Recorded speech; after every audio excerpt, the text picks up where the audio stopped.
All right, let's dive into a rugby match that really kept everyone on the edge of their seats. We're talking about Clifton Rugby taking on Taunton Titans, and this was not your typical game. Oh, absolutely not. Not typical at all. It's the context, I think, that makes this one really stand out. Both of these teams were on winning streaks coming in. And the league table was super tight. It was almost like a clash of ambition. Clifton's been pushing for a top spot finish, and they've been so close these last few years. So just to set the stage for our listeners, we're in round 9 of the season, National League 2 West, which is the 4th tier of English rugby. And going into the match, Taunton was sitting pretty comfortably at number 3, Clifton a bit behind number 6, but get this, only 3 points separating them. Yeah, you can just imagine that pressure going in, Oh yeah, huge pressure. especially with how they'd both been playing recently. Taunton hadn't lost in 5 matches coming into this. Clifton with 3 wins on the trot, so it was all set up to be a real showdown. Yeah. Picture this. You're at Station Road, Clifton's home ground, over 200 dedicated fans in the stands.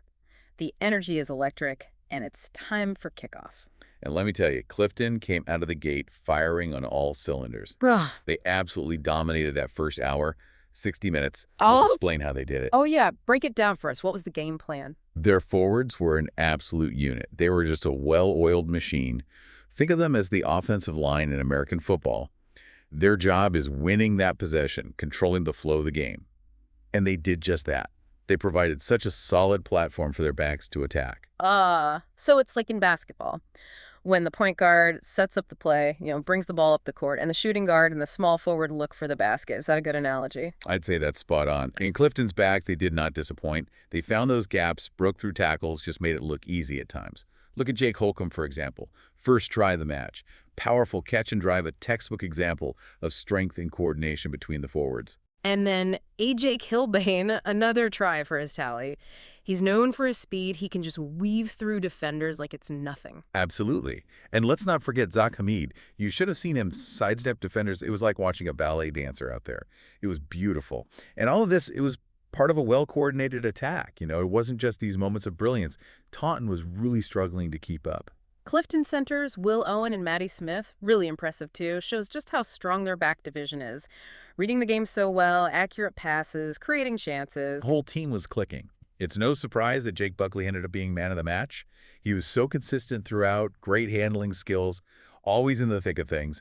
And did I mention man of the match sponsored by Clifton Sausage Restaurant? A meal for 2 for playing rugby. Not bad. A nice local touch there. But as you know, momentum in rugby can shift in the blink of an eye. And that's exactly what happened in those last 20 minutes of this game. Right, so this is where things get a bit tricky, I'd say. A.J. Kilbane, who we just talked about, gets a red card. And then Zach Hamid gets a yellow. Yeah, those disciplinary decisions, especially that red card, changed the whole complexity of the game. Clifton's actually contesting the red card for Kilbane, saying it was a bad call by the ref. Interesting. Spotless disciplinary record. They say the footage just doesn't add up. Wow, so a lot riding on that appeal. And then there's this whole thing about Hamid's yellow card, some people saying it was meant for a different player. If that's true, that's going to have some big implications for future matches. Absolutely it could. These are the kind of incidents that can really disrupt a team's flow and, impact performance going forward.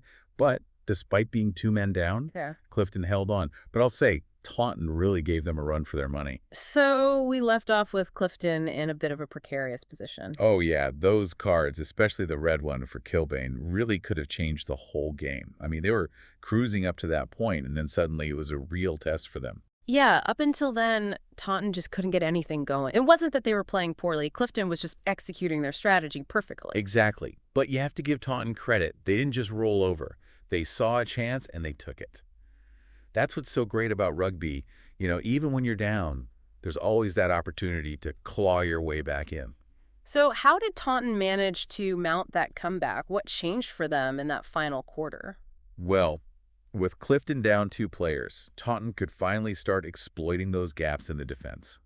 They started playing with a real sense of urgency, taking more risks. It's like in basketball when a team's trailing and they start pressing full court, trying to force turnovers and get some quick baskets. Yeah, a great analogy. They put Clifton under a ton of pressure, and it worked. Rocky Prowse, their winger, known for his speed, he managed to score 2 tries in quick succession, and then they were awarded a penalty try. which is automatically given when the ref thinks a team would have scored if not for, an infringement by the other team. So those cards really did have a direct impact on that final score. Must have been an intense atmosphere in those last few minutes. Oh, absolutely. You could feel the tension building. Clifton, they were fighting hard to keep that lead, even with fewer players. And Taunton could sense a possible upset, so they were playing with a renewed intensity. It was a classic example of how quickly things can turn around in rugby. It makes you wonder, what if those cards hadn't been issued? Would Clifton have just continued to dominate, or did Taunton have that comeback in them regardless? That's the thing with sport, Yeah. right? You never know for sure. But one thing's for certain, this match showed the character of both teams. Clifton, even with those setbacks, they found a way to win. And Taunton, they never gave up, almost pulled off a remarkable comeback. And speaking of Clifton's strength, we have to mention their second team, the Wanderers. They also had a great game, beat Taunton's second team 43-26. Yeah, that's a really important point. The Wanderers' win isn't just some side story. It really highlights the depth of talent Clifton has as a club. Exactly. It shows that their success isn't just about a few star players. It's about building a strong rugby culture throughout the entire club, from the youth level all the way up. And that's a real credit to their commitment to nurturing talent and fostering that love of the game at every level. It's clearly a successful strategy. So even though this match was a bit of a roller coaster with those controversial moments, it ultimately shows that Clifton is a force to be reckoned with. Absolutely. They showed that they can win in style, they can dominate, but they also have that grit and determination to overcome challenges and win even when things aren't going their way. Now, before we move on, I want you to think about this. What if Clifton's success isn't just about talent or coaching, but about something a bit more intangible, something that runs through the entire club, something we could call culture? That's an interesting observation. And that's exactly what we'll be exploring in the final part of our deep dive. We'll take a closer look at Clifton Rugby, their values, their traditions, what makes this club so special. So we've talked about that incredible match between Clifton and Taunton, a real nail-biter. But now let's move beyond the actual game itself and think about something bigger. What about the culture behind Clifton Rugby? What makes them tick? Yeah, this is where it gets fascinating, right? We often focus on the stuff we can see, the skills, the tactics, the athleticism. But what about those things you can't quite measure? The stuff that really impacts the outcome? These, like, the whole is greater than the sum of its parts. You can have a team packed with talent, but without the right mindset, the right culture, it's not going to reach its full potential. That's it, exactly. And Clifton, they just seem to have nailed it when it comes to that winning culture. And it's not just about the first team, it's the whole club, top to bottom. Yeah, we saw that with the Wanderers, right? Right. Their win shows that commitment to building from the ground up. It's Yeah. not just about winning at the highest level. It's about that love of the game, that pride in representing the club, no matter where you are in the ranks. And I think that's where the magic happens.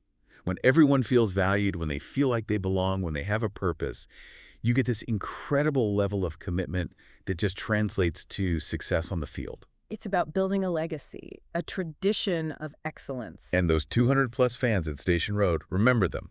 They're not just watching, they're part of that culture too. Right. They bring that energy, that sense of community that makes rugby so special.